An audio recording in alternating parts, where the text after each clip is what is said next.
que vous m'entendez bien. A priori, ça devrait fonctionner. Bienvenue à tous ceux qui arrivent ici. Vous avez un petit chat, disponible. N'hésitez pas à me noter, c'est normalement qui est en bas à droite. N'hésitez pas à noter dans le chat si, vous entendez bien, si, tout est clair au niveau du son ou si vous avez des problèmes éventuellement.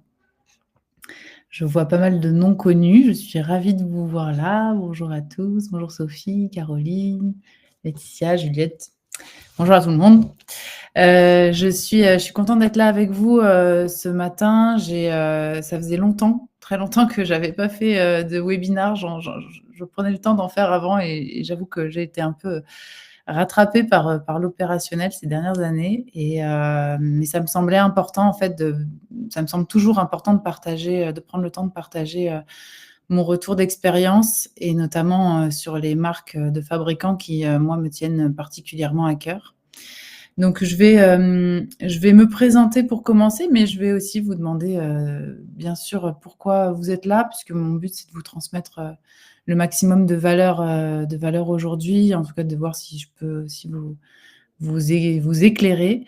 Donc, n'hésitez pas à noter dans le chat qui est en bas à droite les questions que vous vous posez, s'il y a des problématiques aujourd'hui que vous aimeriez résoudre, qui concernent ce sujet. Bon, s'il y en a d'autres, on pourra en parler, c'est à part, mais si ça, il y en a, vous en avez qui concernent ce sujet-là, si vous vous posez par exemple la question de construire ou pas une marque, est-ce que ça peut avoir un intérêt? Dans quelles circonstances? Est-ce que vous vous êtes déjà posé cette question? Est-ce que c'est un objectif? Est-ce que vous avez des craintes? Je veux bien lire vos enjeux dans le chat, comme ça je tâcherai d'y répondre et merci à tous ceux qui prennent le temps de le faire. Super, j'ai bien vu vos messages, vous entendez bien, donc c'est parfait. Pendant que vous écrivez vos petits commentaires et vos enjeux et puis simplement si vous êtes là juste pour éclairer le sujet, n'hésitez pas à le dire. Je vais me présenter rapidement. Donc moi je suis Tiffaine. Ça fait 25 ans, enfin 25 ans, ça fait 20 ans que je travaille dans ce domaine-là des manufactures, et en fait, j'ai toujours travaillé dans ce monde des marques, et manufactures françaises. Donc moi, j'ai travaillé pendant 7 ans, en tant que directrice marketing d'une PME française qui s'appelle Émile Henry. Pour ceux qui aiment la cuisine, peut-être que vous connaissez, c'est un fabricant de céramique en Bourgogne qui fabrique de très beaux objets depuis 1850, donc une belle maison historique et qui avait justement cet enjeu à l'époque de passer d'une marque qui était vendue en grande distribution à une vraie marque forte qui a sa propre communauté, qui a un langage dans ses produits qui lui ressemble et qui va trouver sa propre patte et son propre public. Donc ça a été mon chantier pendant 7 ans et j'ai eu envie de partager cette expérience-là, en accompagnant d'autres maisons, d'autres marques qui avaient à cœur des enjeux, des enjeux vraiment de production locale, mais aussi des enjeux de valorisation de leur savoir-faire.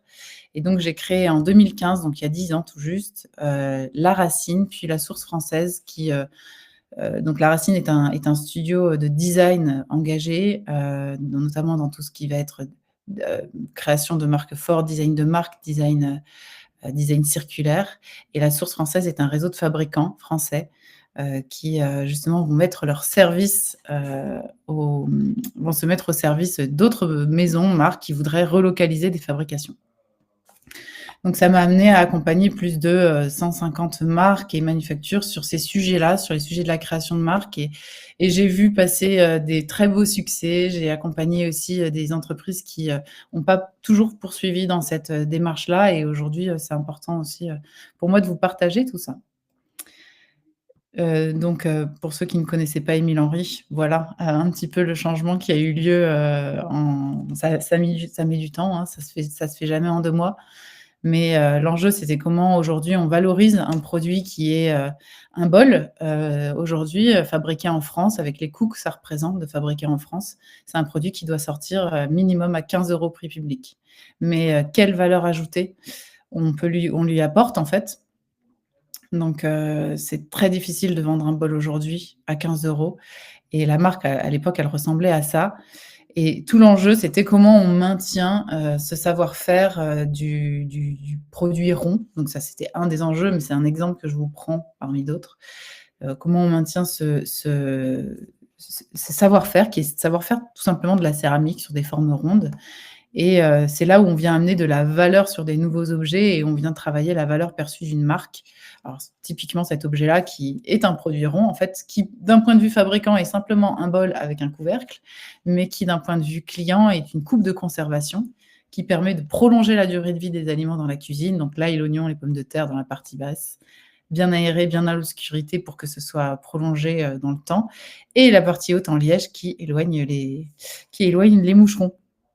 Donc c'est simplement pour vous donner un exemple, d'un produit qui donne beaucoup plus de valeur ajoutée et valeur perçue et ça, c'est vraiment mon enjeu aussi, dans l'accompagnement et stratégique des marques et stratégique des produits. Donc voilà, ça a donné naissance à la création de La Racine en 2015 et c'est avec cette casquette-là aussi que je vous parle aujourd'hui. Donc le sujet, n'hésitez pas à noter, dans le chat, je vois vos petits commentaires, mais si vous avez des enjeux ou des idées ou des problématiques que vous voulez que j'aborde, n'hésitez pas à les noter. L'enjeu qu'on va regarder ensemble aujourd'hui, c'est déjà, est-ce que ça a un intérêt de lancer, sa marque propre pour vous, qui fabriquez ou qui vous posez la question de faire fabriquer une marque? Quel est l'intérêt, quand on est fabricant, de lancer sa propre marque? Et dans quelles, circonstances, on va pas forcément le faire ou c'est pas forcément nécessaire de le faire? Je vais vous montrer des exemples qui ont fonctionné, et aussi d'autres possibilités, de lancement de marque qui peuvent être, dans ce cas-là, des marques parfois en B2B ou de se dire: «On va peut-être lancer, une collection image». Il y a pas forcément que la création de marque B2C à envisager. Donc, le 1er point, c'est pourquoi on a envie souvent de lancer sa marque quand on est fabricant? Déjà parce que c'est un levier, stratégique pour l'entreprise. Clairement, c'est, une forme d'indépendance qu'on vient rechercher. C'est, une indépendance qui est vis-à-vis, de gros clients B2B qui souvent peuvent représenter des parts importantes du chiffre d'affaires, 10-15-20-30 voire plus et s'ils partent du jour au lendemain ou s'ils décident de changer de politique, d'achat du jour au lendemain, on se retrouve avec un énorme trou, dans notre portefeuille de clients et donc dans la trésor et donc dans tout ce qui est dans l'atelier et c'est là où ça devient compliqué. Donc créer sa propre marque, c'est quand même un vrai levier stratégique pour, être moins dépendant vis-à-vis de gros clients B2B et mieux faire face à des baisses, de commandes.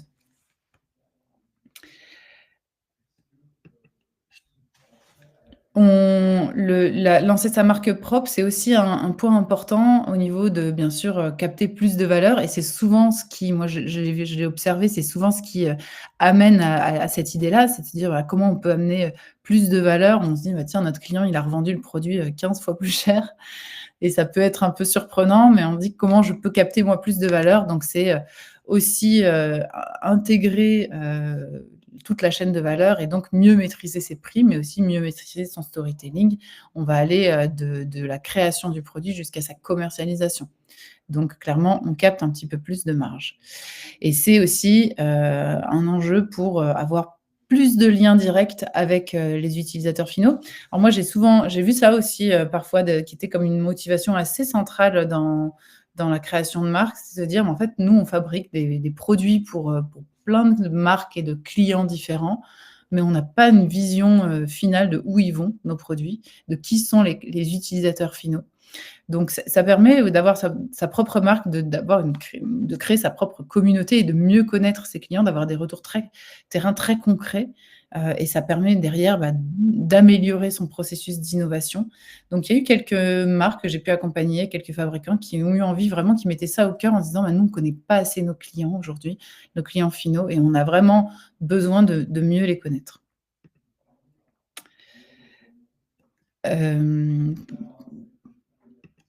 Et forcément, quand on va lancer sa marque propre, on va aussi mieux valoriser ses équipes en interne et ça fait aussi partie des objectifs, souvent.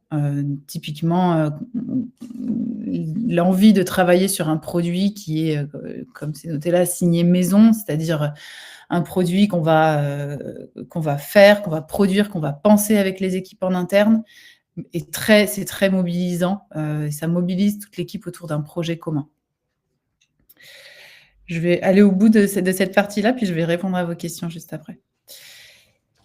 Et pour finir, la un enjeu quand on a un atelier de fabrication, c'est aussi de remplir des périodes creuses et d'avoir une vraie continuité dans les productions. Alors qu'on soit c'est pas uniquement les entreprises, dans la mode qui ont des trous dans les carnets de commandes. C'est dans différents domaines, on va retrouver des vraies périodes où on a des périodes creuses et des périodes très chargées et donc ça le fait d'avoir sa propre marque peut vraiment aider, d'optimiser le plan de charge et d'avoir derrière une meilleure rentabilité de l'atelier et puis aussi de maintenir l'énergie des équipes, qui, bah, dans les périodes creuses peuvent se retrouver, un petit peu déroutées. Donc, lancer sa marque propre, c'est un vrai levier stratégique. Plus d'indépendance vis-à-vis des donneurs d'ordre. Je vois qu'il y a une question, de Malmaison. Désolée, j'ai pas votre, prénom, mais, parce que justement, on est moins dépendant de potentiels gros clients qui viendraient représenter des parts importantes de notre chiffre d'affaires parce qu'on va être en direct avec son client final. Donc, clairement, on va construire, ça va prendre plus de temps, on va le voir. C'est une stratégie d'être en B2C plutôt qu'en B2B. C'est une stratégie qui est plus longue, mais qui va permettre d'être beaucoup plus indépendant parce qu'on va avoir plein de petits clients et pas, un gros client. Hem, on va avoir plus de marge, capter plus de marge, avoir plus de liens directs avec les utilisateurs finaux, mais mieux valoriser ses équipes en interne et optimiser un outil de production. Donc c'est une stratégie qui globalement, intéresse souvent. En tout cas, on se pose la question quand on est fabricant, est-ce que ça peut être intéressant? Oui, mais on va le voir ensemble, c'est quand même une stratégie qui est assez exigeante. Voilà. Sophie, les avantages me semblent clairs. La question que je me pose, c'est comment on passe de B2B en B2C? Alors, en général, c'est rarement, du jour au lendemain. La marque B2B, B2C vient compléter une offre B2B et moi, je conseille vraiment de surtout pas arrêter tout ce qu'on fait aujourd'hui en B2B. Le carnet de commandes qui souvent existe depuis, enfin, le portefeuille de clients existe depuis longtemps, donc c'est hyper important de le maintenir parce que avoir une marque en B2C, ça va mettre du temps à devenir rentable. Ça peut mettre 1, 2, 3 ans. Donc voilà, ça peut prendre quand même, du temps, donc c'est important de le faire au fur et à mesure et d'avoir une vraie stratégie. Exactement, on peut lancer sa marque propre tout en restant en B2B et la réponse était déjà là. Pour vous donner un exemple de marque, inspirante dans ce domaine et vous allez voir que les motivations sont différentes à chaque fois. La marque Qui Dure, c'est la marque d'un atelier qui est, dans les Deux-Sèvres, qui s'appelle C2S, qui fabrique, des pièces de mode, alors plutôt des chemises. Ils se sont élargis, sur ces dernières années, notamment ils fabriquent, essentiellement pour des marques de luxe. Ils avaient, cette, marque dans les tiroirs qui a été créée dans les années 30 et qui, à l'époque, faisait du vêtement de travail. Donc elle portait vraiment ce nom-là, Qui Dure. Et elle faisait du vêtement de travail. Elle a eu une vie, assez longue puisque je crois qu'elle s'est arrêtée dans les années 80 et avec, une vente sous forme de camion qui passait dans les petits villages pour, nourrir les ouvriers et les autres métiers, en vêtements de travail ultra durables avec une toile particulière.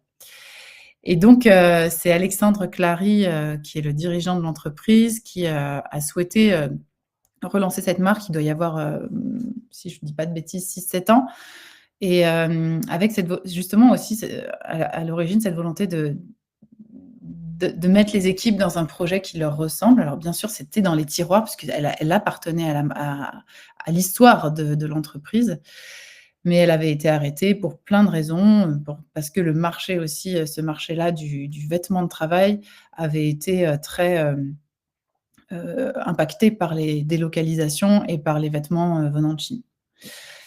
Donc il a relancé cette marque, il y a 6 ans avec cette, non plus en étant sur le marché, du vêtement de travail, mais en étant d'inspiration workwear. Donc on est vraiment une marque de mode d'inspiration workwear et avec cette, 1re volonté qui était de rendre fiers les équipes. Il y avait vraiment une volonté de cohésion interne et ça a été le 1er enjeu, de Kidure.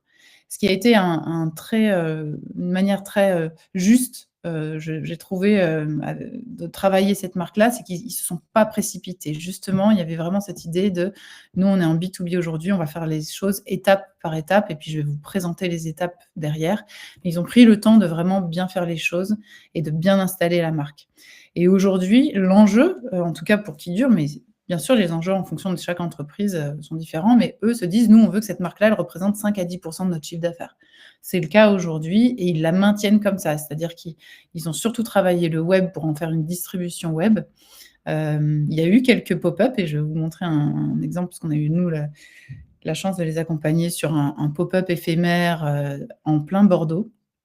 Où justement, bah, l'idée était de comment on est dans une marque de fabricant, donc ce qui est intéressant dans la marque de fabricant, c'est de parler fabrication aussi, c'est de parler expertise, c'est de parler usine. Vous voyez là dans le plan que je vous montre sur le fond du magasin, bah, en fait, on a un vêtement éclaté et un patron comprend en fait comment on construit un vêtement et c'est ce qui est intéressant aussi, donc là, c'était la boutique éphémère de Bordeaux. Ce qui est intéressant, dans cette marque de fabricant, c'est qu'elle va vraiment amener de l'expertise, c'est qu'elle va vraiment amener, un autre regard qu'une simple marque de mode peut le proposer juste des collections, on va dire avec un style particulier. Là, on va au-delà du style, on vient nourrir, cette sensibilisation, à la fabrication. Et c'est une marque qui aujourd'hui est surtout vendue en ligne, mais qui a quand même toujours cette stratégie de pop-up, intéressante. Donc, nous, on a pu vraiment les accompagner sur ce travail de la stratégie de marque. Comment je relance qui dure? Quel est mon cadre de marque? Et puis après sur une déclinaison typiquement visuelle jusqu'où, vous voyez, là où c'est intéressant aussi en tant que marque de fabricant, c'est que justement ils ont amené le matériel de l'usine. Là, en fait, ça a été fait ce pop-up avec très peu d'éléments, mais beaucoup de choses qui étaient dans les ateliers. Là, on a les patrons de col, de manches, on retrouve le vêtement découpé. On a vraiment ce positionnement sur la fabrication et puis ce côté assez vintage qu'on retrouve dans le packaging, qui fait écho à cette marque des années 30. Une petite question de Philippe. Enchanté Philippe. B2C avec la grande distribution, la distribution française est puissante à l'étranger, n'est-ce pas une opportunité pour des volumes importants? Oui, c'est en effet, ça peut être, une opportunité aussi. C'est vrai que quand on est ce que j'observe chez les fabricants, c'est qu'il y a déjà un premier gros, lot qui est de monter en compétence sur ce B2C. Puisqu'on va le voir, c'est clairement pas la même chose de faire du B2B et du B2C. Donc on intègre des nouvelles compétences et après clairement, on peut avoir des opportunités à l'étranger et aller, vendre, commercialiser à l'étranger et c'est arrivé, par exemple, si on prend le cas d'Émile Henry, Émile Henry aujourd'hui 80 du chiffre d'affaires est fait en France, aux États-Unis, mais le meilleur client, c'est les États-Unis. Donc c'est intéressant de se dire, bah, l'étape 2, en fait, ça peut aussi être l'export et ça fonctionne assez bien. Donc les forces, d'une marque, de fabricant, pour moi, il y en a 4 grandes forces. La première, c'est l'expertise, un peu comme je vous l'ai montré là sur Kidure, c'est ce côté spécialiste.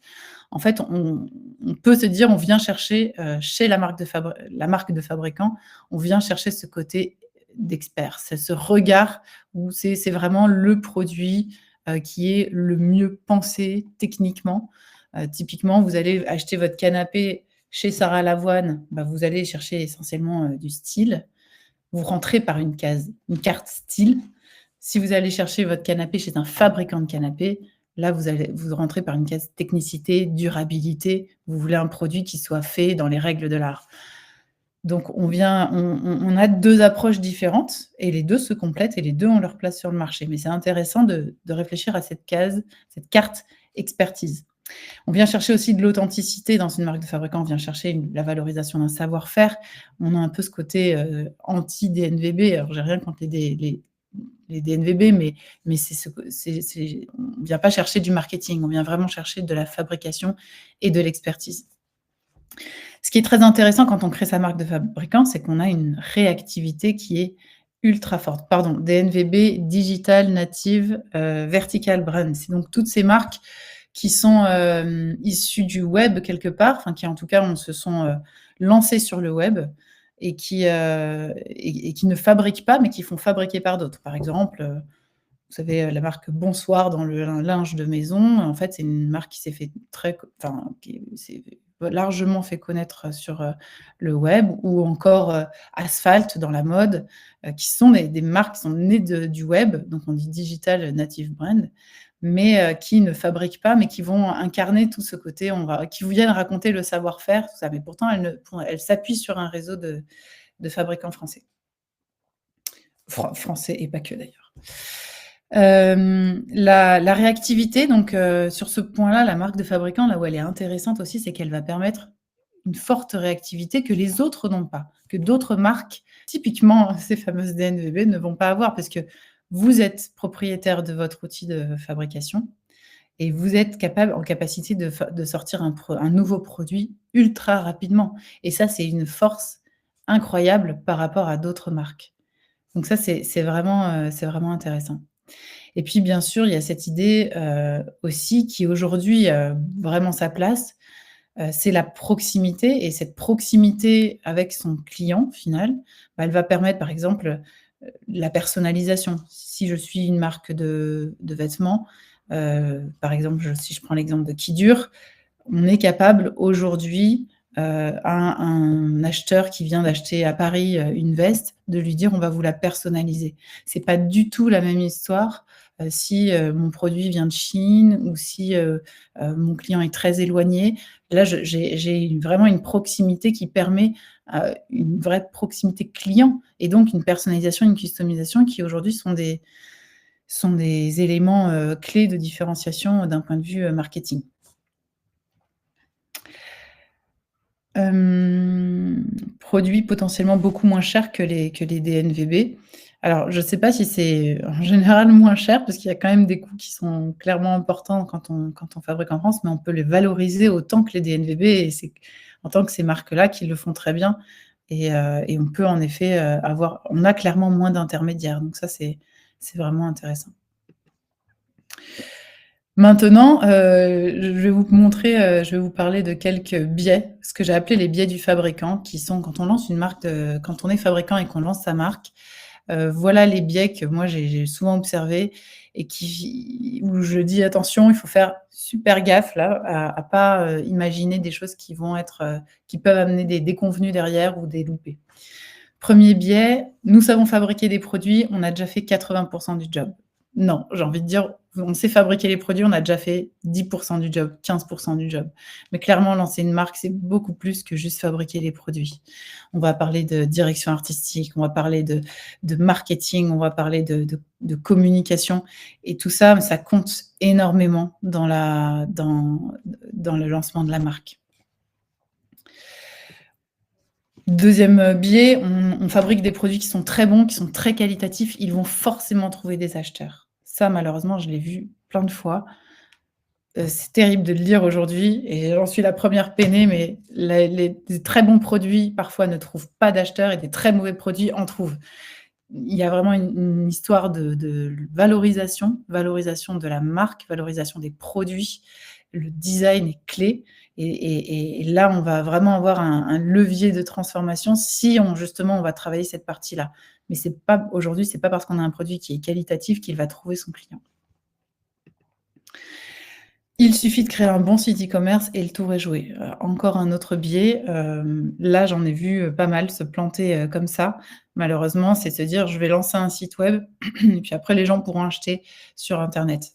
Heu, oui, c'est une base, mais ça ne suffit pas du tout. Clairement, on a besoin aujourd'hui, de faire vivre un site e-commerce et de faire surtout venir les personnes sur le site. Donc tout ça, ça passe par des canaux d'acquisition, ça passe par une stratégie marketing commerciale qui doit être déployée. Donc c'est la base, en fait, d'avoir un bon site e-commerce si on décide, par exemple, de vendre sa marque en e-commerce et je vais vous montrer des exemples où c'est pas forcément le cas, mais c'est pas suffisant. et nous faisons déjà ce produit, nous fabriquons déjà ce produit. On n'a pas besoin de changer grand-chose, juste de s'adresser à une nouvelle cible et c'est là où en fait, les produits qu'on fait ou que vous fabriquez pour vos clients ne doivent pas être les produits que vous fabriquez dans votre marque et qu'il y en a dans une marque, on a vraiment besoin d'avoir une direction artistique, des codes identitaires dans les produits, un design language, une vraie vision de marque. C'est ça qui va porter la marque. Il ne suffit pas de transposer des produits qu'on fait aujourd'hui à du grand public. Donc là, ça peut paraître un peu beaucoup comme cahier des charges et peut-être un peu décourageant et c'est pas mon idée, mais il faut être conscient de tout ça avant de lancer une marque parce que lancer une marque, ça prend du budget et on va aller voir, hein, moi je vous donne des grandes tranches comme ça en toute transparence pour que vous ayez une bonne vision. Mais, mais il faut absolument, anticiper ça. Sinon, on a d'autres moyens de faire, on a d'autres opportunités qui peuvent se créer. Les étapes qui sont indispensables et les investissements qui sont indispensables pour justement maximiser la réussite. La première étape, c'est le diagnostic stratégique. C'est, je vais rentrer sur mon marché, je vais d'abord me dire: «Bah, tiens, quelle est mon idée? Qu'est-ce que j'ai pensé? Je voudrais aller sur tel type de marché» et là, on va venir décortiquer le marché et vraiment comme pour n'importe quelle marque qui se lance, se dire: «C'est quels sont les concurrents? Quelles sont mes forces sur ce marché? Comment je peux placer? Quel est mon positionnement stratégique?» Et on va venir le tester. Je vais vous le décrire en détail. Pour vous donner ces 5 grandes étapes, donc on va voir définir donc poser un diagnostic stratégique, c'est-à-dire définir notre positionnement stratégique. Puis on va avoir toute la grande partie du branding, c'est tout ce qu'on appelle la plateforme de marque, c'est qu'est-ce qu'elle véhicule ma marque au-delà de véhiculer juste un produit. Aujourd'hui, on ne peut pas se limiter à simplement avoir un bon produit. On a vraiment besoin de raconter la raison d'être, les valeurs, qu'est-ce qu'il apporte, quelle est la vision de cette marque-là et par quoi elle s'incarne derrière. Donc, on va parler de direction artistique. Quelle est son esthétique? Qu'est-ce qu'elle porte comme esthétique, autant dans ses produits que dans sa marque, que dans ses images, mais aussi des produits identitaires. C'est qu'est-ce qui les singularise dans le design? Quel est le design language de ces produits? euh, Quels sont mes codes identitaires? À quoi on les reconnaît? Et puis derrière, toute la partie communication, ce qu'on appelle le go-to-market, c'est aussi comment je vais sur le marché, quels sont mes canaux d'acquisition et tout mon plan ma stratégie commerciale. Donc ça, c'est vraiment les grandes étapes. Un diagnostic stratégique, puis je pourrais vous envoyer le replay si, ça intéresse certains, vous me le direz. Heu, Avec justement identifier, les forces, les faiblesses, identifier, bien sûr ce qu'on sait faire, là où on est moins bon, là où on est fort. Voilà, vraiment poser une analyse, qu'on appelle souvent SWOT, mais force, faiblesse, opportunité, menace, de manière la plus objective possible. Ce qui est pas toujours facile quand on est, en interne, mais de la manière la plus objective possible. On va regarder la concurrence sur tous ces points de vue, c'est-à-dire d'un point de vue marque, d'un point de vue produit, et là, on va venir chercher le bon positionnement stratégique. Tiens, nous, on pourrait avoir du sens ici, pour tel type de personne, parce que surtout, c'est d'identifier à qui je m'adresse. Donc qui sont mes personas? C'est un outil qu'on utilise beaucoup en marketing et en design, mais c'est la cible. Je viens personnifier qui est mon client type, et à qui je vais adresser, ce produit et cette nouvelle marque. Et là, je vais aussi maqueter mon concept. Avant de lancer une marque, je vais le tester et ça, c'est super important, cette étape de test, pour venir, me confronter et prendre le maximum de retours du terrain avant de lancer, tout l'attirail de la marque qui est assez coûteux derrière. Hem, alors, je regarde vos petites questions. Avant le branding, peut-être innover produit à partir de ses savoir-faire industriels. Quand on se lance en tant que fabricant, c'est plutôt le produit qui fait la marque, non? Eh ben, ça fait alors, le produit est super important et clairement, je suis la première défenseuse du design produit, mais on a besoin de maqueter un concept un peu global. C'est-à-dire se dire: «Est-ce qu'à tel niveau de prix, tel type de produit, tel type de client, ça fonctionne ou pas?» C'est pas juste aller au bout du produit et je déconseille souvent de faire tout le travail de design produit avant d'avoir vraiment validé le fait que ça fonctionne vis-à-vis de tel type de client, ils seront prêts à acheter. Voilà, on peut avoir une grande idée, peut-être une projection. Ce qui est souvent intéressant, c'est d'avoir des premières projections design, mais de pas faire tout le travail de design, en effet. Hem, on devient aussi concurrent de nos propres clients B2B. Remarque de Eric Erinck, je sais pas si je prononce bien, je suis pas sûre que ce soit le prénom, donc désolée. Hem, la Par exemple, si on prend l'exemple de Kidure, ce qui est intéressant, c'est que justement, ils ont lancé une marque qui n'a rien à voir avec les produits qu'ils font pour leurs clients. Ils vont fabriquer des produits de luxe pour des grandes maisons. Et là, ils sont partis sur un marché, du workwear. Donc, on peut aussi décider que ça fait partie de notre cahier des charges en tant que, dans le lancement de la marque, se dire que je ne fais pas un produit qui vient en concurrence avec celui de mes clients. Ça peut vraiment, être, un enjeu. Hem Et innover pour le plus grand nombre sans segmenter permet plus de volume et donc un vrai projet industriel, non. Alors, en effet, tout dépend, sur si on est sur, des produits qui vont être à destination de la grande distribution ou si on est plutôt sur des marques niches, premium, haut de gamme. On a quand même un enjeu de bien se dire pour qui est ce produit au démarrage. Si c'est pour, de la grande distribution, peut-être qu'en effet, on peut être un petit peu moins segmentant, dans la première partie, mais si on est sur un niveau de gamme et c'est souvent le cas quand même, d'être assez premium parce qu'on a des coûts français qui sont, importants. Dans ce cas-là, on a besoin de segmenter. Je vais dérouler puis on pourra bien sûr, rentrer un peu dans les détails juste après. Donc le branding, c'est vraiment de se passer sur l'étape plateforme de marque. C'est de dire, bah, en fait, la marque que je crée, une fois que j'ai défini son positionnement stratégique, une fois que je suis très au clair sur à qui je la vends, à qui elle va plaire, avec quel type de produit. Là, je vais me dire: «Mais quelle est sa stratégie? Quel est son rôle?» Aujourd'hui, on ne peut pas se limiter à vendre juste des produits seuls. On a besoin de raconter toute une histoire, mais c'est aussi le récit qui vous a porté. On ne vient pas raconter n'importe quoi, en fait. C'est pas du storytelling qui est issu de nulle part et moi, ça, j'y tiens puisque c'est pour ça que j'ai fondé, La Racine. C'est vraiment de partir des racines qui nous ont amenés à la création. Qu'est-ce qu'il y a dans notre histoire d'entreprise qui nous amène à créer cette marque-là? Et donc on va être porteur d'un message. Au-delà d'un produit, on est porteur d'un message et ce message-là, il doit être senti, il doit être vécu, il doit être incarné autant par les produits que par la marque. Donc quelle est justement sa raison d'être? Pourquoi elle existe sur son marché aujourd'hui? Parce que clairement, on n'a pas forcément besoin de nouvelles marques sur de nouveaux marchés, hein. Aujourd'hui, il y a quand même une très grosse, très forte présence de très nombreux produits sur de très nombreux marchés. Donc qu'est-ce qu'elle vient apporter de plus que le marché n'avait pas?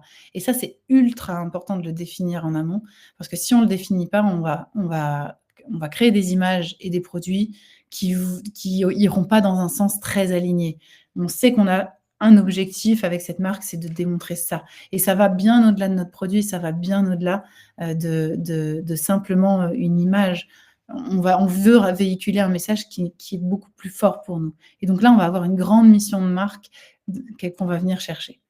Cette mission de marque, elle va s'incarner par une direction artistique, donc une direction artistique qui doit être forte, donc c'est tout l'univers sensoriel, visuel de la marque, le graphisme, les photographies, les tonalités, comment on s'exprime, quel est son voilà, tout ce que vous pouvez imaginer dans la partie très visuelle de la marque, mais aussi cette partie visuelle, c'est pas juste un logo, c'est vraiment jusqu'au packaging, quelle est son expérience en fait que je fais vivre, quelle est l'expérience que je veux faire vivre avec mes clients. Mais ça passe aussi bien sûr par des produits identitaires, donc qui peuvent être des produits innovants, comme vous le dites Philippe, des produits innovants ou des produits qui ont des codes forts, des produits qui visuellement vont être, remarqués. Je prends souvent l'exemple de la chaussure Louboutin parce qu'il parle à tout le monde, mais vous n'avez pas besoin de voir écrit Louboutin sur la chaussure pour vous rendre compte que c'est Louboutin. Donc ça, c'est aussi ce qu'on appelle le langage de la marque, le langage design de la marque. C'est quel est son langage design qui fait que son produit est singulier et son produit raconte son histoire. Tous ces petits détails, ces codes, ces formes, ces finitions, tout ce qui la rend vraiment unique et différente, qui va la rendre singulière auprès de sa des cibles qu'elle vise. Et puis bien sûr, on finit par toute la partie, aller sur le marché et toute la partie, heu, support de communication. Donc là, on va bien sûr avoir c'est là qu'arrive le site web, hein, c'est pas le début, parce que souvent on me dit: «Je veux lancer ma marque, il faut que je fasse un site web». Vous avez vu, il y a beaucoup d'étapes en amont. Les sites web, le site web, les réseaux sociaux, le storytelling. On vient, réfléchir à ces différentes, stratégies de contenu. L'idée, c'est pas forcément de il faut pas faire Instagram parce qu'il faut faire Instagram. Si je lance une marque B2B, bah, je vais plutôt la lancer sur LinkedIn que sur Instagram. Donc on va avoir comme ça une vraie réflexion sur quels sont les canaux les plus appropriés pour la lancer et puis mettre tout ça en place pour que la marque puisse simplement se lancer sur son marché. Vous donnez des grandes enveloppes. Alors, bien sûr, ça dépend de avec qui vous travaillez, ça dépend de, si vous travaillez, si vous internalisez des choses, mais globalement, la grosse étape diagnostic, branding, on va être sur des enveloppes de 10 000 à 30 000 € selon l'ambition de la marque, bien sûr. L'univers visuel, tout ce qui va être l'identité, mais j'englobe dedans aussi les premiers shootings, il ne faut pas négliger ça. Voilà, vous avez des enveloppes là qui sont aux alentours de 15 000, 20 000. Tout dépend du nombre de produits, bien sûr, c'est vraiment pour vous donner une première idée. Les codes identitaires, la direction artistique produit, c'est aussi une étape importante. Le site web, pareil, ça va du simple site web vitrine jusqu'à des gros sites web e-commerce, donc forcément, on n'est pas dans les mêmes prix non plus. Et puis là, vous avez vraiment toute la base, en fait, ce qui est la base qui est avant le lancement, c'est vraiment le démarrage. Mais après, il y a tout ce qui va être en continu.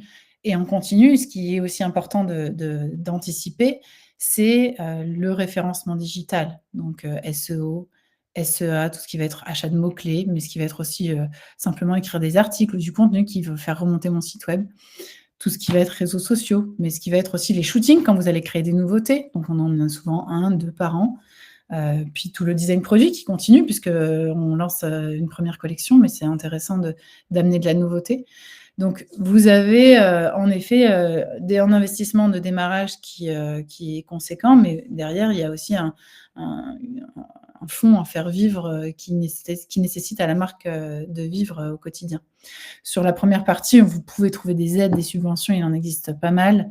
Et sur la suite, notamment sur le design produit, il y a des aides au niveau de l'innovation, au niveau de la création de nouveaux produits. Voilà, on peut trouver les bonnes aides au bon moment. C'est aussi possible. Qu'est-ce que ça implique? Alors je suis désolée, je vois que c'est un petit peu petit là en termes de police, j'espère que ça va pour vous. Qu'est-ce que ça implique, au sein de vos équipes en interne? Au sein de vos équipes, ça implique un vrai changement culturel. Si on n'a fait que du B2B toujours, on passe d'une organisation qui est orientée sur, le temps, la production, les coûts, à une logique qui est B2C. Donc c'est un changement de posture. Ça, c'est souvent une étape à pas négliger parce que dans ce qui a pu faire, freiner, ralentir ou, voilà, certains lancements de marque, je pense que ça, c'est un vrai sujet à anticiper. C'est un changement de posture et petit à petit, il est absolument nécessaire que le dirigeant soit impliqué dedans parce que si c'est pas le cas et que la marque, elle est simplement portée par 2 salariés qui ont envie de la faire, de la faire vivre, mais que la direction n'est pas dedans et ça m'amène, je pense, à mon point 2, c'est compliqué. Donc, il est extrêmement important de prendre aussi en compte que ça va nécessiter aussi une évolution des rôles et notamment de l'équipe dirigeante pour intégrer ces priorités-là et pour, intégrer ça dans, une nouvelle, organisation qui concilie B2B, B2C. C'est pas du tout impossible, ça peut très bien fonctionner, c'est juste qu'il faut l'anticiper. Ça nécessite d'avoir une organisation qui est aussi différente de celle qu'on a quand on est simplement en réponse à des commandes. C'est une coordination qui va être très transversale entre le design, la production, le marketing, le commercial. Et alors ça va créer beaucoup de dialogues et en effet, ça change aussi en termes de logistique. Sophie, je vois le commentaire, ça prend aussi en effet de logistique beaucoup de choses. Donc ça, c'est une organisation différente. Donc ça aussi, c'est à anticiper. Ça peut nécessiter d'avoir des nouveaux outils, de pilotage, il nécessite aussi d'avoir des rôles très, très clairs sur qui fait quoi. Lancer sa propre marque, ça nécessite aussi souvent, une montée en compétences. Notamment une montée, en compétences, au niveau, souvent, des fonctions, création, design, marketing digital, communication, puis tout ce qui va être très en lien avec le client, donc ça peut être, le voilà la relation client, le CRM par exemple. On n'en a pas forcément un quand on a quelques clients. Mais la logistique aussi, c'est un vrai sujet puisque tout dépend comment si on s'appuie sur un logisticien ou si on l'a fait soi-même, mais ça peut nécessiter aussi de monter en compétence sur certains sujets comme ça. Moi, mon conseil dans ces cas-là et ce que j'ai pu voir, un certain nombre de fois, c'est de attention, ne pas trop internaliser au début parce que, même si ça coûte un petit peu plus cher de s'appuyer sur un logisticien, par exemple, ça va nous permettre de monter petit à petit en compétences. On ne peut pas tout intégrer d'un coup. De la même manière, se dire: je crée une marque, j'embauche quelqu'un», c'est pas souvent la meilleure façon de le faire. C'est peut-être de se dire: je» parce que la personne, elle va se retrouver toute seule avec, un tas de trucs à faire et ça va pas impliquer le reste de l'équipe. C'est qui dédie 10 de son temps à la marque et je m'appuie sur des personnes extérieures qui vont justement appuyer cette montée aux compétences parce que c'est leur métier, pour pouvoir derrière bien l'internaliser quand c'est le bon moment et que le périmètre est clair. Alors, je regarde juste si je crois que j'ai loupé un commentaire. Juliette, comme vous le dites, pour créer et faire durer sa marque, en plus de son outil de production, il faut s'accompagner des compétences design, marketing, commercial. Mais alors, pourquoi tous les industriels ne le font pas? Comme Duralex qui a failli disparaître.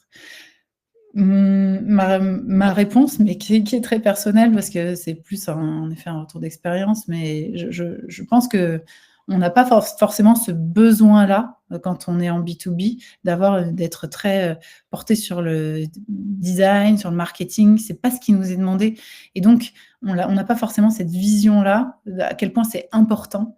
Ça a l'air peut-être même un peu facile, en fait, de faire tout ça. Donc on n'a pas cette vision-là de à quel point c'est important, et donc ça peut en effet amener à certaines, comme Duralex, à certaines problématiques et là, on voit bien que Duralex s'est quand même bien relancé, depuis qu'ils ont intégré, une vraie dimension marketing et commerciale, à la marque. Et pour finir sur ce point d'impact au sein des équipes, ça impacte aussi, bien sûr, les équipes, de production. Donc là, attention, gros warning aussi si, les équipes de production, sont pas à l'aise avec le projet. Là, il est ultra important de les faire adhérer dès le départ et dans le processus de marque et c'est pour ça que nous aussi à la Racine, on a vraiment ce processus-là, c'est on intègre dès le démarrage des workshops, une manière de travailler avec les équipes de production pour que ce soit leur marque. C'est leur marque, c'est eux qui vont aussi demain la faire vivre et la construire et ça, c'est super important pour créer vraiment de la fluidité. Alors quelques exemples, à vous partager ici, une marque de maroquinerie, mais qui ne vient pas d'un maroquinier, qui vient d'un sellier, qui s'appelle Façon Cuir, que je vais vous montrer ici. Voilà, Façon Cuir, donc ça c'est une marque qui remonte à il y a 3 ans à peu près, 3-4 ans, hem et où je peux aujourd'hui vous faire un retour un peu plus complet parce que forcément comme je vous l'ai dit, c'est hyper, challengeant et intéressant et ça nous permet de l'indépendance, d'avoir sa propre marque, mais ça nécessite aussi une stratégie qui soit exigeante et qui soit vraiment faite, pas à pas et dans les règles de l'art. Donc Façon Cure, c'est ce qu'ils ont fait. Ce sont des selliers, ils travaillaient essentiellement pour produire des selles de cheval pour, d'autres marques d'équitation. Donc ils n'avaient pas leur propre marque, ils étaient vraiment en sous-traitance. Ils avaient envie de lancer, leur marque, mais pas dans la selle de cheval, dans la maroquinerie. Ils faisaient déjà un petit peu de maroquinerie, mais ça restait, la maroquinerie, un peu rustique. Voilà, ils avaient envie de monter en compétence dessus, mais ils rêvaient de lancer leur marque de maroquinerie. Sauf que, quand on est sellier, la maroquinerie, c'est peut-être pas très loin, mais le marché n'a rien à voir. On passe de l'équitation à la mode, donc on est quand même dans 2 univers qui n'ont rien à voir. Donc ici, c'est là où justement, comment on rentre dans le sujet? On va repartir de l'ambition de départ. Quelle est l'ambition de départ? Façon Cuir, ils travaillent en famille, ils travaillent toujours en famille, avec des racines dans le Pays basque qui sont très fortes, donc desquelles ils sont fiers évidemment et avec, une vision qui leur est propre, quand même de la mode. Même si, voilà, forcément quand on est 5 autour de la table, bah, mettre tout le monde d'accord, c'est pas évident. Là, on a créé, avec eux, justement, cette marque. Après une analyse minutieuse du marché et du positionnement possible, on a donc c'est toute la partie diagnostic stratégique dont je vous parlais avant. On a créé la marque Hero, donc qui veut dire origine, racine en basque et qui, a permis, justement à l'atelier d'avoir sa propre marque. Donc la première étape, ça a été de faire ce diagnostic stratégique, de choisir le bon positionnement, de bien définir les personas, de faire des premiers tests, de se dire: «Est-ce que ça fonctionnerait? Est-ce qu'on avec ce niveau de prix, est-ce qu'on est à l'aise avec ça? Est-ce qu'on arriverait à atteindre ça?» Bon, OK, validé, on passe à la suite. Plateforme de marque, qu'est-ce qu'elle raconterait cette marque? De quoi on a envie de s'inspirer? Et justement, bah, pour créer les produits, pour créer le design de ces nouveaux produits, on n'est pas reparti d'une feuille blanche. On est bien sûr reparti de tout leur savoir-faire de cellier au service d'une, ligne, d'une nouvelle marque de maroquinerie. Donc en fait, c'est là que donc là, on est sur la partie branding, mais c'est là où c'est aussi intéressant, c'est que cette marque Hero, elle est, l'aboutissement de leur savoir-faire de sellier, mais sur de la maroquinerie. On va retrouver, alors je vais vous montrer quelques, peut-être aller sur une slide où on voit les dessins du sac. Voilà, bon là, vous les voyez peut-être un petit peu mieux ici. Bon, c'est pas ici, donc sur la gauche, vous avez un dessin du sac où on va retrouver dedans des codes, le code de l'harnachement, la bouclerie, l'ergonomie. On va retrouver, tous ces détails-là de la sellerie, le point, c'est enfin même leur manière, les coutures.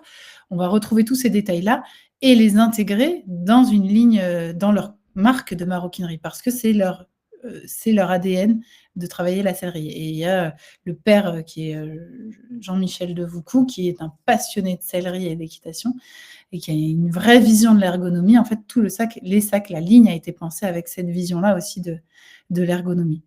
Donc vous voyez, on vient raconter un univers qui est, très cohérent du début à la fin. Et pourquoi la plateforme de marque a été centrale? Parce que dans cette plateforme de marque, on a défini la marque Hero, elle vient raconter, au-delà d'être juste une marque de maroquinerie comme les autres, elle vient raconter le lien.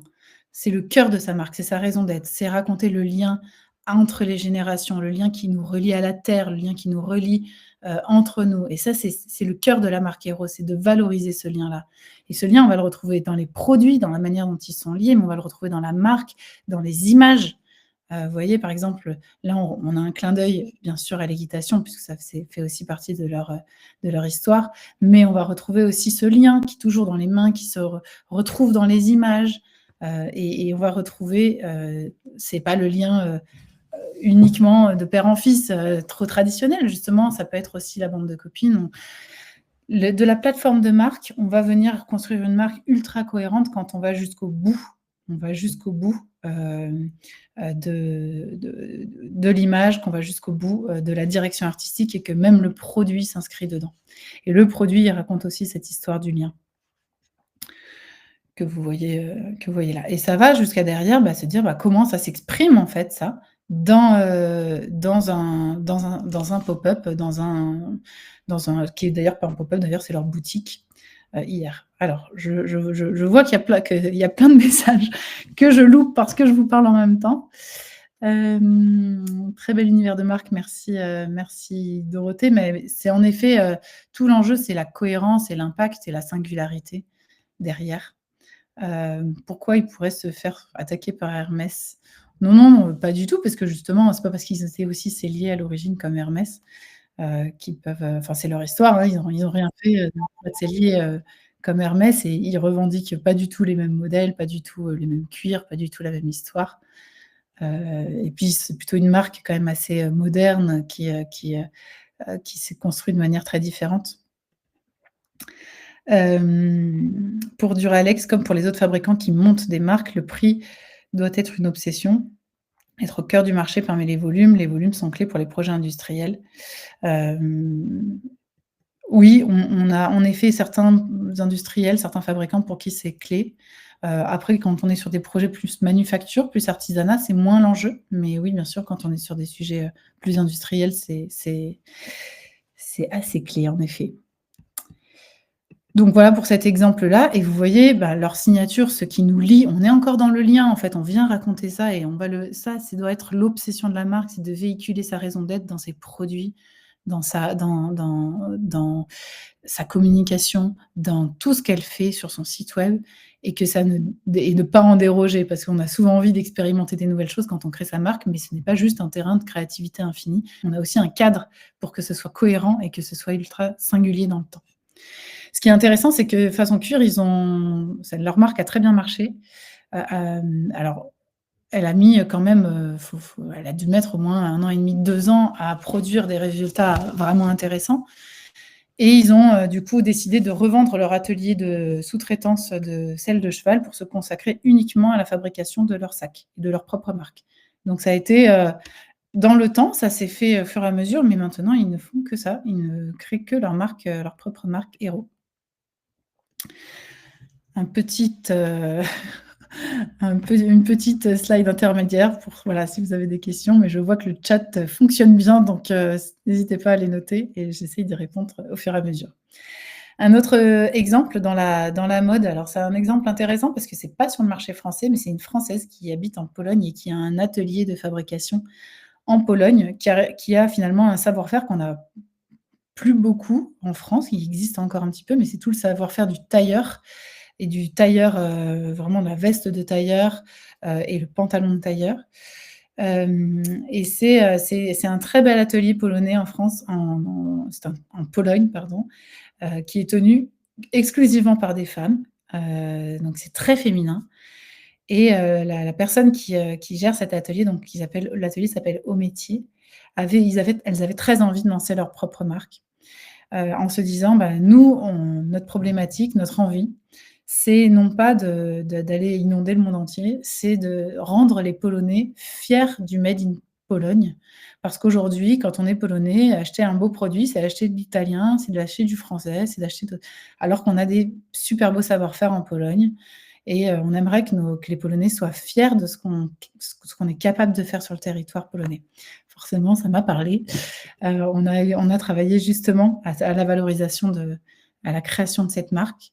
Donc la marque, elle s'appelle, Mili Dutch, qui est une signification polonaise, donc c'est pour ça qu'on ne la comprend pas forcément en français, mais qui signifie, féminin, mais aussi, mignon, petit, enfin voilà, rond, qui a une sonorité qui est dans la douceur, parce que c'est vraiment ce qu'elle voulait, c'était que ce soit un cocon pour elle et que ce soit en même temps une vraie démonstration de savoir-faire, qu'il y ait beaucoup de fierté dans la marque, mais que ce soit un cocon doux dans la naturalité. Donc c'est vraiment une marque qui a été pensée et complètement construite comme ça, pour valoriser ces femmes qui sont dans leur atelier et valoriser aussi un aspect très féminin, très engagé, mais beaucoup avec une force et de l'aplomb dans le calme, une marque qui est dans la douceur et avec un côté sororité assez affirmé. Je vous passe, voilà, quelques images pour vous montrer qu'à quel point ça va jusqu'à la newsletter, derrière. Pas de souci pour ceux qui doivent nous laisser, je vois que je suis un peu en retard, j'ai sûrement mis un peu trop de projets à vous partager.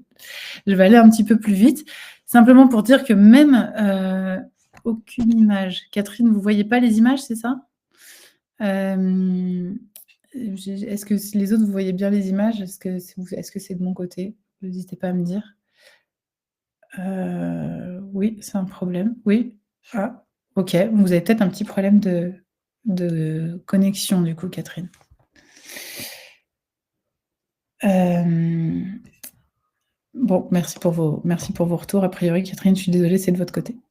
Donc là aussi, quand on parle de code identitaire, ben, on travaille aussi sur le vêtement, en fait. Et un code identitaire, ça se travaille dans des finitions. C'est quel type de finition, quel type de fermeture, comment je fais mon passepoil, enfin voilà, c'est tous ces détails qui vont donner, une vraie singularité à la marque et surtout qui vont derrière fidéliser. Parce que quand on a une expérience avec son vêtement dans le temps, on a envie de garder, le lien à la marque, hem, ensuite. Sur le côté du chat, il y a un rectangle gris, on peut ajuster la taille. Ah voilà, OK. C'était pas pour moi.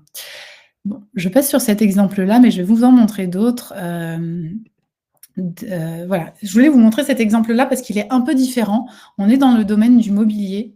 En fait, on n'est pas dans le domaine du mobilier. Au départ, on est dans le domaine du plâtre. Donc, ça peut sembler pas très sexy comme ça et en fait, pour le coup, c'est hyper intéressant. On est chez Garabos. Garabos, ce sont des plâtriers très haut de gamme, qui vont plutôt, en général, refaire, des châteaux bordelais, mais aussi des belles maisons. Ils travaillent avec des architectes. Ils sont là pour refaire, des beaux plâtres. Ils vont faire tout ce qui est corniche, donc le staff, le stuc, donc tout ce qui va être, matériaux pour faire les rosaces, tout ce que les moulures, tout ce qu'on imagine. C'est aussi leur métier depuis 3 générations. Et ils avaient envie, ils étaient intrigués par l'idée de pourquoi pas lancer une gamme d'objets, une marque d'objets, peut-être une autre marque, tout ça. Donc on a mis en place une stratégie parce que clairement, l'idée ici, ça a été de se dire: «Oui, on va faire des objets, mais quand on est dans ce métier-là, c'est pas du jour au lendemain qu'on va, vendre, des tonnes d'objets». Une autre de leurs priorités qu'on a décelée en faisant le diagnostic stratégique, c'était que leurs clients, les architectes, ne leur demandaient de faire que des choses assez simples, parce qu'ils avaient en tête qu'ils pouvaient faire que des choses assez simples. Donc ça va, c'est là où que la communication est assez intéressante en général, c'est-à-dire, bah, ce qu'on montre à voir à nos clients, c'est ce qu'on peut faire. Donc on s'est dit: «Bah, finalement, cette marque-là, on veut faire une marque d'objets, de beaux objets, on est quand même dans le luxe, mais qui va aussi servir à montrer aux architectes qui peuvent nous interroger sur d'autres choses, qu'on n'est pas juste là pour faire les moulures, qu'on peut faire d'autres choses, qu'on peut aller beaucoup plus loin». Et donc, on est reparti et là, vous allez avoir un peu la méthode similaire à façon cuir, mais on repart de qu'est-ce qui est intéressant chez eux? Qu'est-ce qui a marqué leur histoire chez Garabos? Qu'est-ce qui a du sens? Alors typiquement, ils aiment détourner les matières, ils sont bons dans tout ce qui va être assez structurant, assez technique. C'était des gens qui aiment la technique, ils aiment les moutons à 5 pattes. Clairement, c'est leur sujet. Ils étaient bons dans aussi réaliser des détails assez fins. Il y avait ce côté assez anachronique parfois. On est dans de l'histoire du bâtiment, mais on est aussi dans des choses assez, modernes. Donc de là est sortie une collection, qui s'appelle Dialogue temporel justement, qui est une collection, on va dire, images en fait. C'est vraiment des pièces qui sont assez statutaires, qui sont là aussi. Là, vous voyez un grand luminaire, comme une colonne qui est immense, mais qui est complètement en plâtre, bien sûr renforcé, hein, donc toute la matière a été beaucoup travaillée pour que le plâtre puisse être adapté à de l'objet. Et avec où on vient faire passer de la lumière à l'intérieur. Ici, une table où on a un pied de table comme une colonne qui vient à s'assembler avec un plateau de bois. En fait, on vient l'assembler avec d'autres matériaux. Et ces pièces-là, donc c'est une vraie collection images qu'on a intégrée dans Garabos Éditions, qui sont devenues, des pièces qui inspirent aujourd'hui, leurs propres clients architectes, qui fait que les architectes leur demandent aussi de faire: «Ah bah tiens, on pourrait imaginer que la rosace du plafond qu'on voulait rénover devienne finalement le lustre» et puis aller beaucoup plus loin en fait en termes de créativité et de pertinence des projets. Et par exemple, là, c'était l'idée de se dire: «Bon, on va faire un luminaire qui vient comme s'il sortait, du plafond, comme si c'était une rosace, comme si elle sortait vraiment, elle venait raconter quelque chose, mais avec plus de modernité». Donc vous voyez, c'est intéressant de se dire: «Je peux créer une marque, mais c'est pas forcément toujours en B2C et ça peut être aussi pour venir, et là, c'était l'enjeu aussi, venir intéresser mes clients. Donc qu'est-ce qui se passe chez Garabos? C'est qu'ils ont des touches pour vendre des pièces qui sont quand même des pièces très, très chères, donc c'est pas un marché où on en vend 10 par jour. Ils vendent quelques pièces de cette collection-là, mais ils ont aussi, des clients, architectes qui viennent les voir et puis d'autres qui n'auraient pas touché avant en étant simplement plâtriers, en étant communiqués comme plâtriers, ils les auraient pas forcément touchés. Bah, là, aujourd'hui, clairement, les gens viennent les voir pour leur dire, «J'ai vu ce que vous aviez fait, oui, c'est intéressant. Est-ce qu'on pourrait imaginer tel ou tel projet?» et ils vont sur des projets qui sont hyper intéressants. Donc voilà, vous voyez des objets, un peu singuliers qui sortent un petit peu comme s'ils sortaient du mur, c'est de faire sortir le plâtre du mur. Et c'était un super projet, on s'est éclatés, à le faire avec eux et bien sûr, derrière, il faut que ça s'accompagne de communication donc Il y a, un travail, bien, évidemment, sur, le brand book, sur tout ce qu'on va, comment la manière les images, comment on valorise tout ça. Je vois que je suis en retard. Je vais simplement prendre 5 minutes de plus si vous avez le temps, pour vous partager d'autres possibilités. Parce que ça me semble intéressant de se dire, bah, en fait, ou c'est exigeant en termes de budget et en termes d'étapes de lancer une marque, notamment si elle est en B2C. C'est quoi les autres options qui peuvent s'offrir à nous? On peut aussi se dire: «Bah, tiens, est-ce que ça aurait du sens de lancer non pas une marque qui soit en B2C, mais une marque en B2B?» Par exemple, si je fabrique du vêtement, je peux me dire: «Je fais du vêtement, non pas pour, les vendre à des clients finaux, mais pour aller chercher, par exemple, des métiers professionnels». Ça peut être, m'adresser, aux vêtements d'image, aux cuisiniers, à la restauration, avoir un catalogue. J'ai un catalogue de produits, mais je ne vais pas le vendre à des particuliers, je le vends à des professionnels. Là où c'est intéressant souvent, et moi je le recommande cette stratégie-là souvent dans des cas où, on sait qu'on est très conscient qu'on est très loin d'une orientation B2C, et que peut-être pour nous mettre le pied à l'étrier, on va commencer par une marque B2B. Et ça peut être hyper, intéressant. J'ai mis l'exemple de ce fabricant VADF qui fabrique, en Île-de-France, des vêtements. Et ben, eux, ils ont, décidé de lancer cette gamme-là, qui marche super bien. Ils commercialisent essentiellement à des agences, d'objets publicitaires, ou des agences qui font l'intermédiaire avec les grandes marques pour les vêtements d'image. Et ils ont un catalogue de produits. Vous voyez qu'en termes de photos, c'est quand même beaucoup moins exigeant en termes de marketing. Alors bien sûr, il faut un concept. Ça n'empêche qu'on a besoin d'un positionnement marketing singulier, c'est sûr, et de valider ça. Mais on a quand même la possibilité derrière d'avoir un catalogue fait avec des moyens plus limités. Donc ça permet d'avoir ses propres collections, ses propres, sa propre ligne, mais en étant en B2B ou en marque blanche, on peut l'appeler, différemment. Et ça marche dans plein de domaines, ça marche dans plein de domaines. En fait, Garabos, on pourrait presque dire que c'est ça, même s'il y a une on est sur un secteur un peu différent, mais ça peut marcher dans plein de domaines. Il faut encore avoir la bonne idée, de se dire: «Bah, tiens, est-ce que ça fonctionne bien sur ce marché-là?» Un exemple qui est assez singulier parce qu'on le voit pas beaucoup, mais moi je l'adore cet exemple, c'est, Michel Péchiot, qui a lancé ça, qui est une marque qui s'appelle Les Ateliers Réunis. Et à l'heure du grand e-commerce et du marketing à tout va, c'est une marque qui n'a pas de site internet. Et moi voilà, j'aime bien parce que ils sont à contre-courant. Donc Michel Péchiot, il a réuni, je crois que c'est 3-4 ateliers, de fabrication de pièces de prêt-à-porter en France, et il a une vingtaine de concept stores qui, se sont dit: «Bah, nous, on va vendre cette marque-là qui s'appelle Les Ateliers Réunis», qui sortent directement de l'atelier. Donc c'est une marque en direct atelier, mais ça nécessite quand même d'avoir une direction artistique commune parce que sinon ça devient un bric-à-brac, pas possible. Une vraie, donc c'est Michel qui l'a fait, mais ça peut être une personne qui est désignée. Ça nécessite une bonne organisation et un bon système de collaboration, mais derrière, pourquoi pas?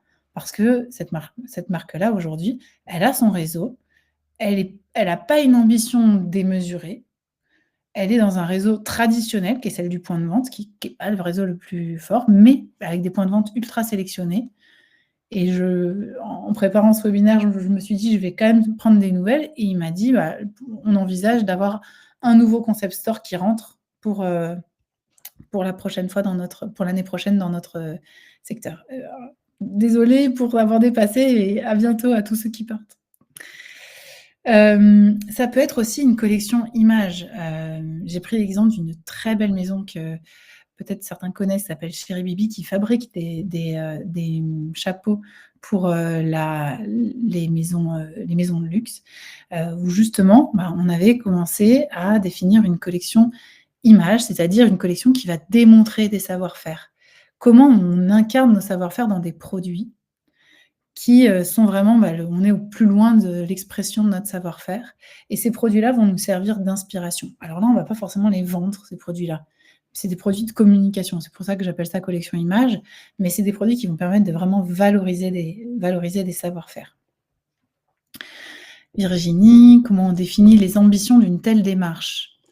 J'imagine que, tu parlais de la démarche, marque collaborative. Hem, Comment on définit, les ambitions? Est-ce que la question c'est, comment on définit, le les enjeux, enfin comment ça peut se imaginer, en résultat financier, c'est ça? Si tu peux me préciser la question, je vais y répondre sans problème. Et justement, j'arrivais au bout de cette, présentation et de ce webinaire. Mais oui, si la question c'est, comment on définit, les enjeux du B2B, c'est vraiment, en fait, ça passe toujours par l'étape du diagnostic stratégique.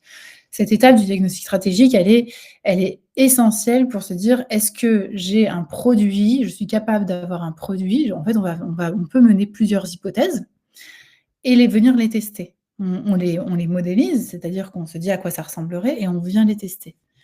Et là, l'enjeu du lancement de cette marque-là, c'était de se dire: «Comment on fait des pièces qui sont intemporelles?» On veut sortir de la mode qui a ses, 15 collections par an, on veut sortir de ce schéma-là. On vient créer des pièces qui sont intemporelles. Est-ce que ça intéresse ou pas? À quel niveau de prix ça intéresse? Quelle typologie de magasin? Donc on regarde quel est la le nombre de magasins possibles pour, qui pourraient bien vendre ces pièces-là, et clairement ça se discute même avec eux, de se dire: «Bah, vous penseriez que vous pourriez vendre combien de ces pièces-là par an?» Et on peut modéliser, en fait, c'est l'étape un peu presque business plan qui relève un petit peu plus de la stratégie d'entreprise que de la stratégie de marque, mais qui est très proche à certains moments et qui est souvent nécessaire au démarrage d'une marque propre. Donc, voilà, je ne sais pas si ça répond à ta question. Mais voilà, en tout cas, moi, je suis complètement, ouverte à discuter sur vos projets, enjeux, difficultés, si vous avez des choses qui vous freinent, ou si vous vous posez plein de questions. N'hésitez pas, je crois que la plateforme propose la prise de rendez-vous en direct, si vous cliquez sur le lien. Sinon, vous pouvez m'écrire directement ou enregistrer mon numéro de téléphone si vous avez, envie ou des questions à me poser sur WhatsApp, c'est possible. Je prends vraiment le temps pour y répondre et voilà. Et si vous avez moi, je trouve que les marques de fabricants sont les plus belles, donc donc il en faut plus, qui véhiculent des belles valeurs et qui vendent des vrais produits parce qu'on en a besoin pour demain, être dans une économie qui soit plus régénérative, plus consciente, plus circulaire. Et c'est, je pense, là où se trouve un vrai vivier à exploiter. Donc j'aimerais vous encourager à le faire. Donc voilà. Merci à tous, merci pour vos commentaires, très sympathiques. Je suis à votre disposition. Je vois qu'il y a une petite question là. Hem, je vais acheter ce bol, Émile Henry, c'est ça? Serait-il possible de recevoir le replay? Bien sûr, je vais vous envoyer à tous le replay. Je me positionne comme Garabos, je suis céramiste et je crée des pièces sur mesure pour des archis et j'aimerais sortir du bois et signer mes pièces, donc lancer une collection. J'ai pris rendez-vous. Eh ben, super. On se parle bientôt alors. Hem Merci à vous. Merci pour vos retours. Si en plus vous avez des remarques ou des petites, tips pour, des choses qui vous auraient manqué, je suis preneuse parce que j'ai redécidé de faire cette présentation, régulièrement pour inciter le maximum de fabricants à lancer leur marque. Donc, voilà, si vous voyez des choses à améliorer, n'hésitez pas, je suis toujours, ouverte à ça. Merci à tous et puis, du coup, il est tard, donc désolée d'avoir encore une fois dépassé. À très bientôt pour ceux avec qui on a rendez-vous et puis les autres, n'hésitez pas à garder précieusement mes coordonnées et on se reparle bientôt. Bonne journée à tous et bon long week-end. À bientôt.